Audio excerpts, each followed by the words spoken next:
there, Walt here from WaltInPA. I don't know if you can see back there.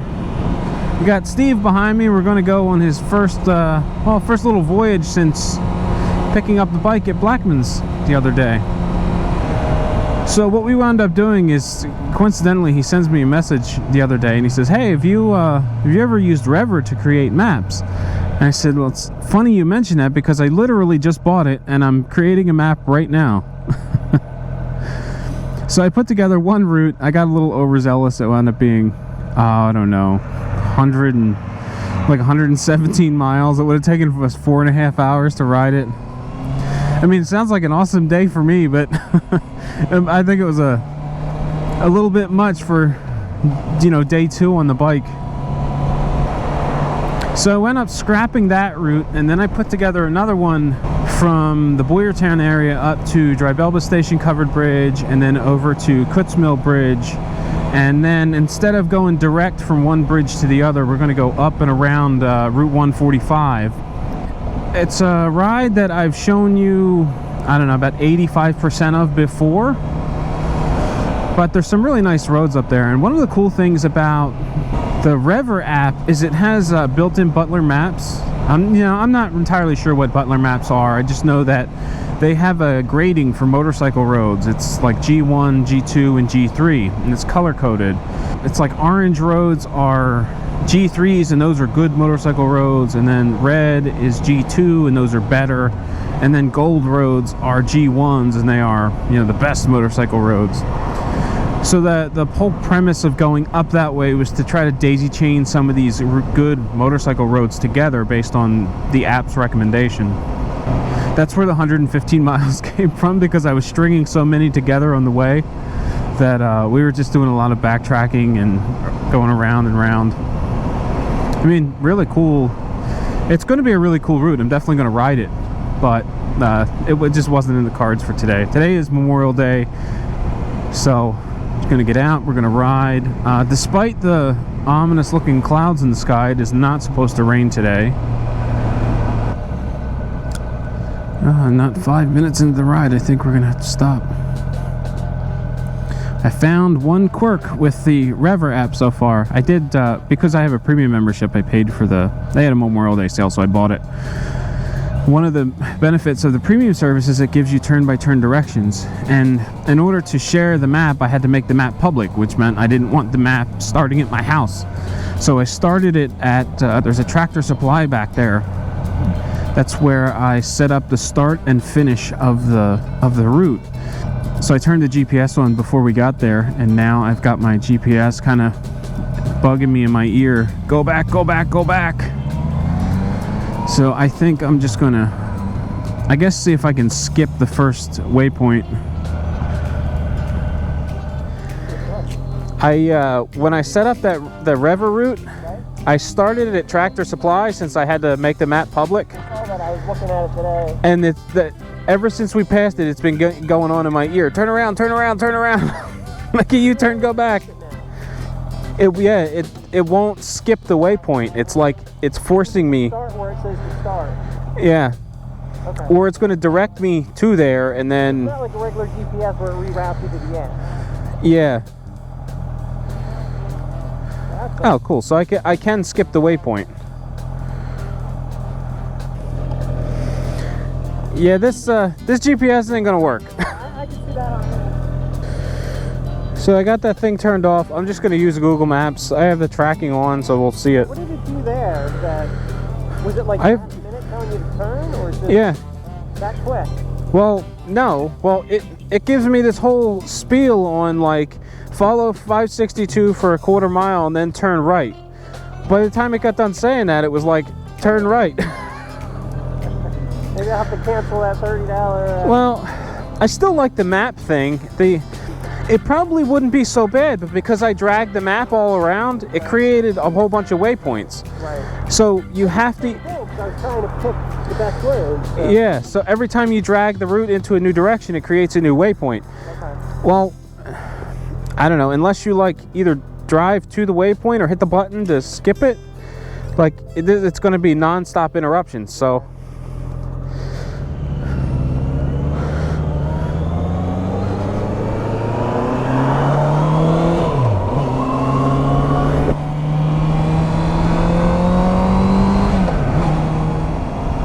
You know what? I think we're gonna take a little detour.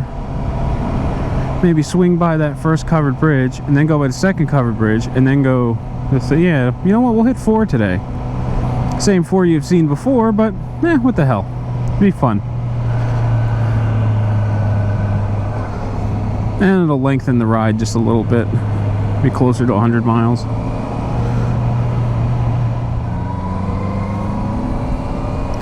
So just the other day I posted that epic 28-minute video, which I knew that it was going to wind up being a long video when I set out.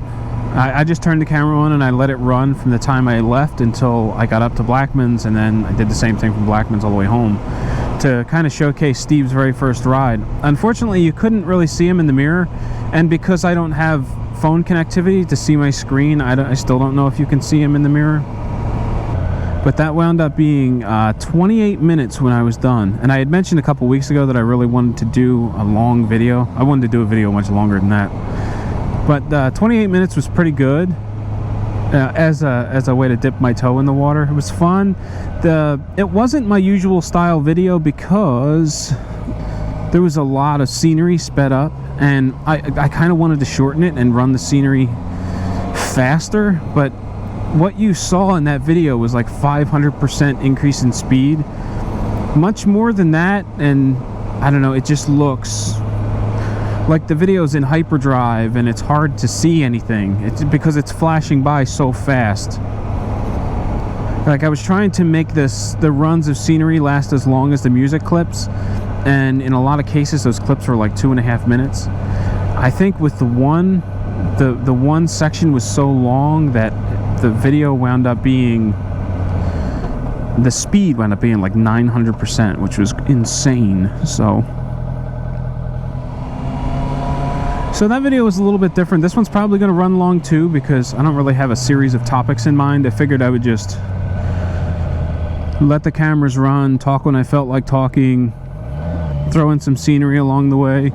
Unfortunately, I left my other camera at home.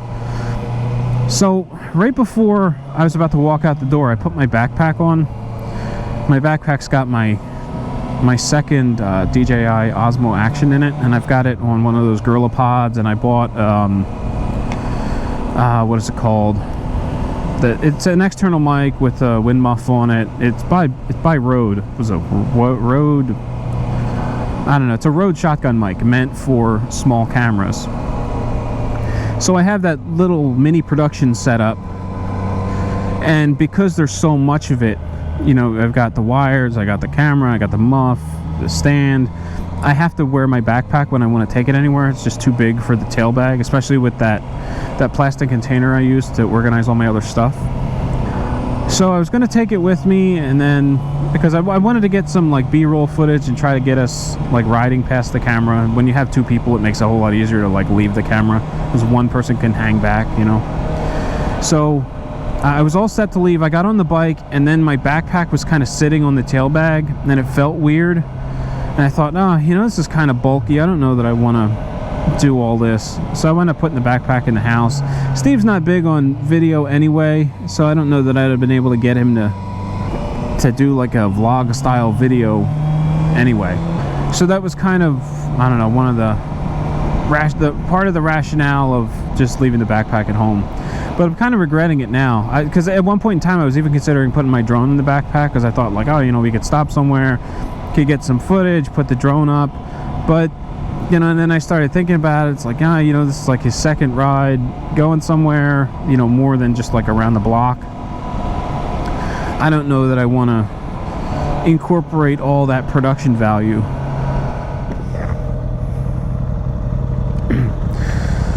When we go down here, okay, there's going to be an open grate bridge we're going to go over. Okay. It's going to feel really weird. Okay.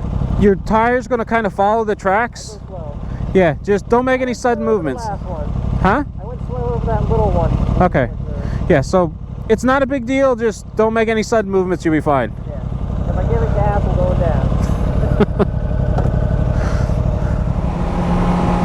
I think that's the extent of the talking you're going to get out of Steve today.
Yeah, I've been here like a million times. I figured this is a good place to stop. What's that? I've been here a million times. I figured this is a good place to stop. I saw you coming back and I'm like, oh, he's got I have more at home. I forgot to bring them.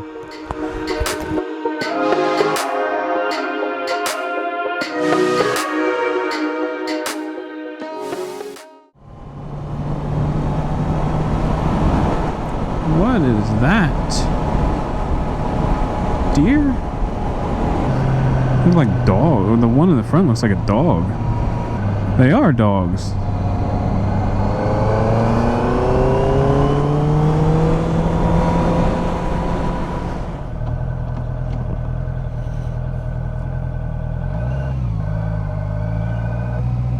Hey Siri,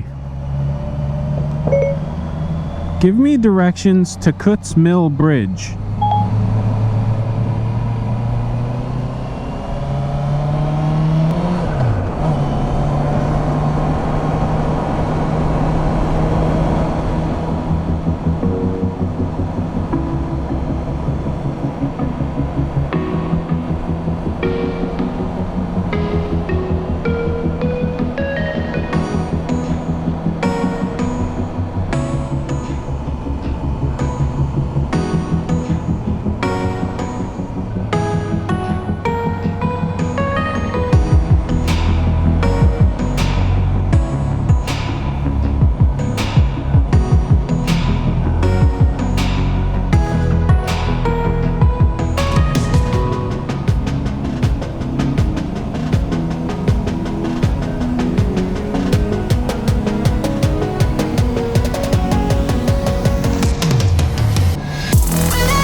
This is Route 737 from what I saw on Rever. This is supposed to be a pretty good motorcycle road.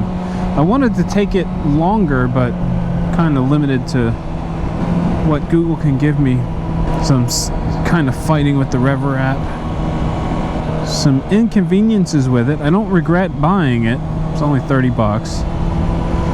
But just have to spend some more time with it, I think. See if I can figure out some fixes to my solution, or fixes to my problems. That's a cool house.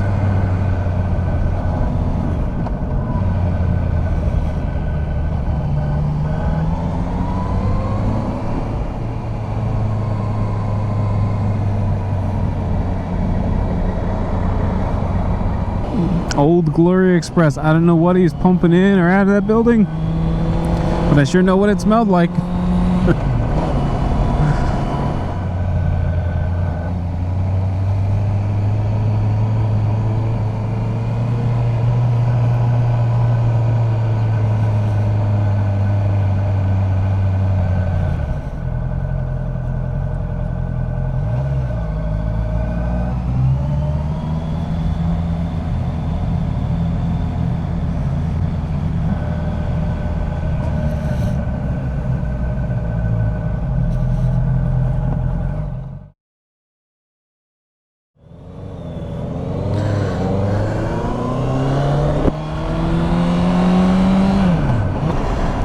Alright, now the objective. We've hit 4 covered bridges. I need gas.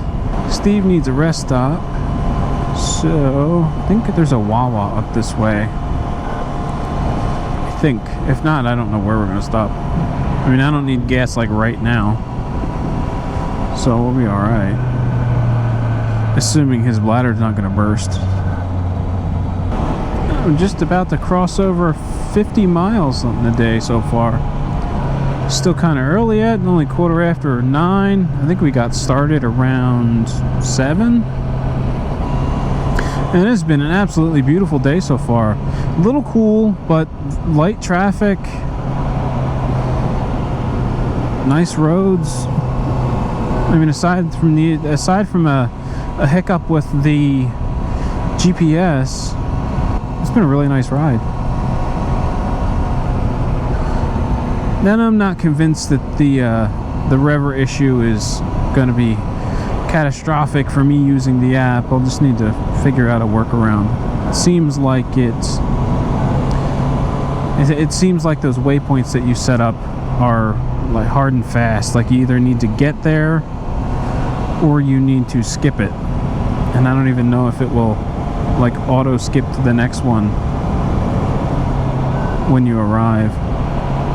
But that's all things that I want to test when I do an in-depth Rever review.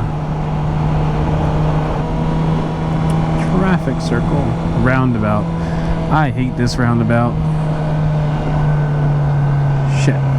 It's not a Wawa. I thought there was. Speedway? Speedway works. Oh, and there's a Sheets.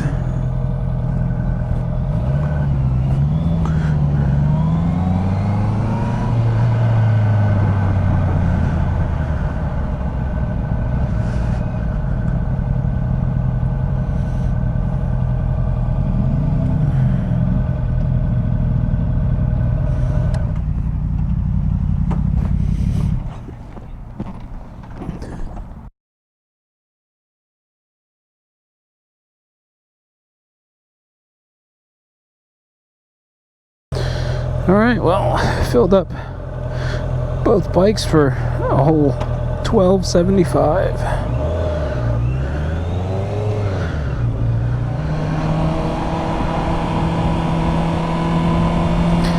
Alright, ladies and gentlemen, we've hit the 4 covered bridges up in the Berks County area. Started out at Greisemer Mill, then went to Pleasantville, then out to Kutz Mill, then out to Dreibelbis Station. Now I think we're going to go south, hit a couple of bridges down in Chester County before calling it a day. It's still early yet. We've only done 50 miles. I'm having a good time. Steve's having a good time. I just need to be a little more selective on how often I run the camera, because right now I'm on my 3rd battery and I've just been letting them run just non-stop, capturing the scenery. I haven't really had a whole lot to say, but I just wanted to take in as much as I could while I was just riding along. So like I said, I think I need to be a little more selective and cycle the cameras on and off as I need them instead of letting them run. Otherwise I'm going to run out of batteries long before we get back home. So I think I have 5 GoPro batteries and 4 Osmo batteries. And the issue is the Osmo batteries, they're down to about 30% when it's time to change the GoPro. And you know, I don't want to make a second stop to change the batteries, you know, change battery in one camera and then a second stop, change batteries in another camera. I usually just do it all at once. So I'm running out of battery power here. No biker wave from those guys.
we just finished up at the Reading Pagoda. Not a lot of people there. Well, not a lot of cars there. There were, I don't know, a handful of people all taking photos. A couple people really intense on taking or really intent on taking selfies. Various interesting selfies too. Laying on the wall, propping her phone up on a water bottle on the ground, trying to get just the right picture in front of the Pagoda. Sometimes it's funny watching that kind of stuff. Meanwhile, though, here I am climbing up a mountain in my motorcycle boots so I could try to get a picture of both the bikes and the overlook of Reading behind. So anyway, I think we're gonna keep going. Steve's up for some more riding. I'm up for some more riding. I think from here we're gonna run down to probably Chester County and visit a couple of the covered bridges down in Goofy Bastard's neck of the woods.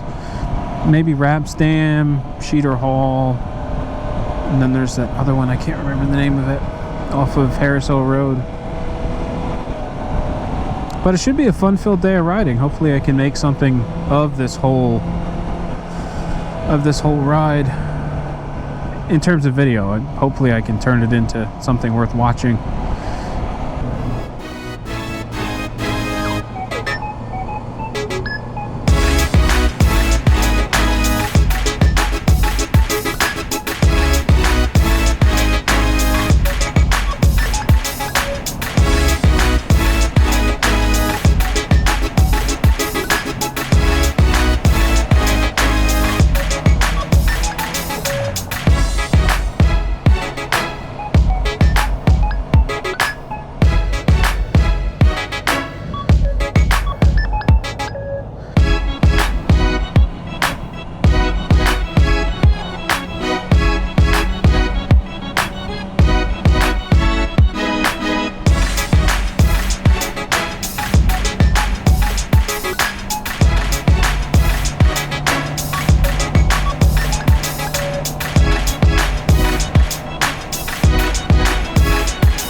Well, ladies and gentlemen, we are running into battery problems.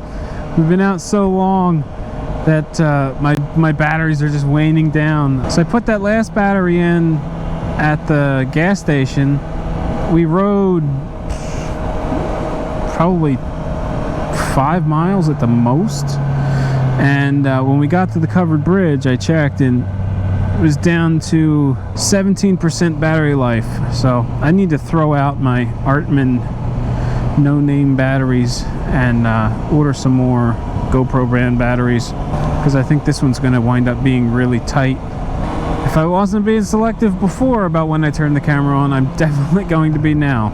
But we're almost to the next covered bridge in Chester County, and for the life of me, I can't remember what the name of the bridge is. I think when we get to it, we'll be surprised together. You know, when we arrived, there was lots of cars there at the last covered bridge, and a bunch of people fishing. And out this guy kind of comes out of the woods, you know, from the bank of the French Creek, and you know, starts chatting it up with us. He was a motorcycle rider. He said he had a 2014 Honda CB650F, which he really liked. He said it's kind of detuned. It's not a very fast bike, but you know, he said, you know, you don't see too many air-cooled retro bikes like that anymore. So pretty cool little story. I've seen them bikes. I like the CB650. But nice guy. We talked to him for a little bit and then got on our way. So from here we're going to hit this covered bridge. We're going to hit Raps Dam covered bridge, and then I think that's going to do it. And I'm going to let Steve lead the way.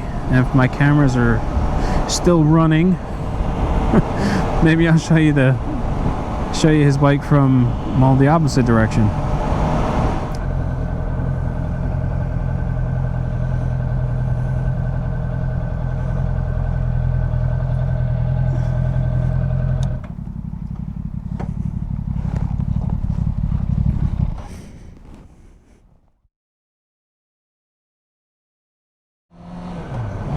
Well, here we are coming up on our very last stop of the day. Raps Dam Covered Bridge down in the Phoenixville area. This is where Goofy Bastard and I stopped and got pictures of our bikes together. He also did a covered bridge tour just the other day. He posted that on his channel, and he hit this bridge. Actually, he hit all 3 bridges that Steve and I have been to today.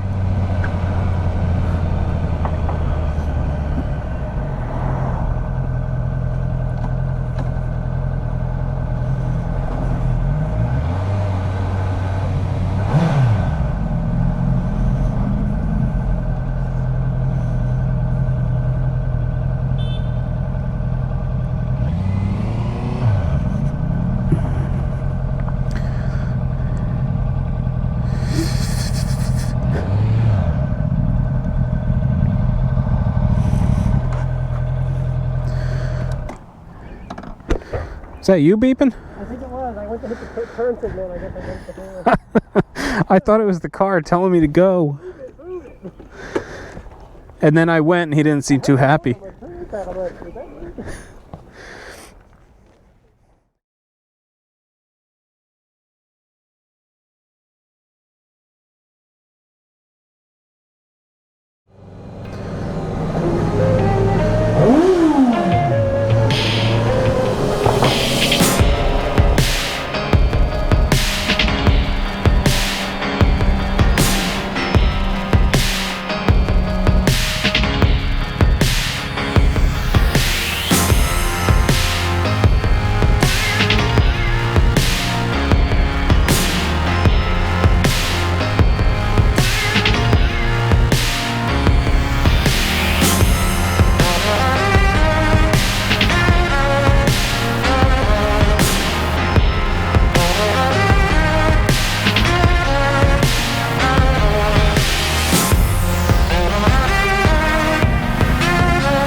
Well, ladies and gentlemen, I think that's going to do it.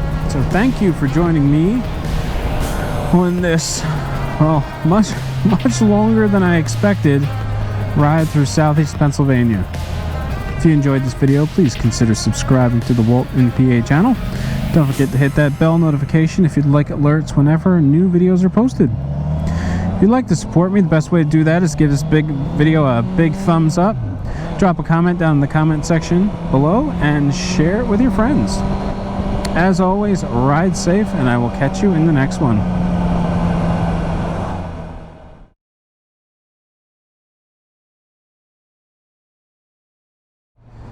Well, Steve and I just split off, and I am worn out. My wrist hurts, my right wrist, from twisting that throttle for coming up on 6 hours, I guess. My ass is sore. My hips are stiff.